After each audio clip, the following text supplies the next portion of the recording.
দিদা নিশ্চয়ই ঘুমাচ্ছে। এই সুযোগে ঘরে ঢুকে কিছু খাবার তুলে নিয়ে আস। তবে কি করে ভেতরে ঢুকবো, একবার দেখি তো কিভাবে ঘরের ভেতরে ঢোকা যায়। এই তো পেয়েছি, দিদা জানালা খোলা রেখে শুয়ে আছে বোধহয়। তাহলে ঢুকে পড়া যাক। এই তো ঢুকে পড়েছি। যা ভাবছিলাম তাই, দিদা শুয়ে পড়েছে।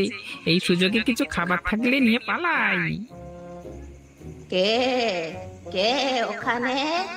চোর চোর! দাঁড়া দাঁড়া, তোর চুরি করা বের করছি। এই রে মরেছি, এবার কিছু একটা করতে হবে তো। তোর হাড় ঘোড় ভেঙে দেব, হতচ্ছাড়া চোর কোথাকার! মুখ ঢেকে চুরি করতে এসেছিস? ওগো শোনো, আমাকে চিনলে না?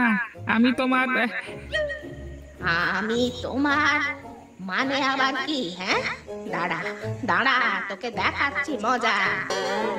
আরে তুমি আমাকে ভুলে গেলে? আমি তোমার মৃত স্বামী গো। কি কি বললে তুমি?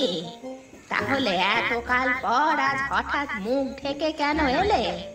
আর তোমার গলার আওয়াজটাও কেমন যেন অন্যরকম মনে হচ্ছে। ও, এই শরীর ছাড়বার পর আমার সবকিছুই পরিবর্তন হয়ে গেছে। সেটা তুমি দেখে সহ্য করতে পারবে না, তাই মুখ ঢেকে এসেছি।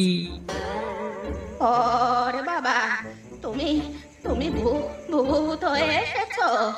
কিন্তু কেন? কি কারণে এলে এতকাল বাদে? ভয় পেও না, ভয় পেও না। আসলে অনেক দিন ধরে কিছু খাইনি, খুব খিদে পেয়েছে, তাই তোমার কাছে এসেছি। ওরে বাবা, আমার যৌবনকালে তুমি তো আমাকে সোনা বলে ডাকোনি, আজ এই বৃদ্ধ বয়সে আমাকে সোনা ডাকলে?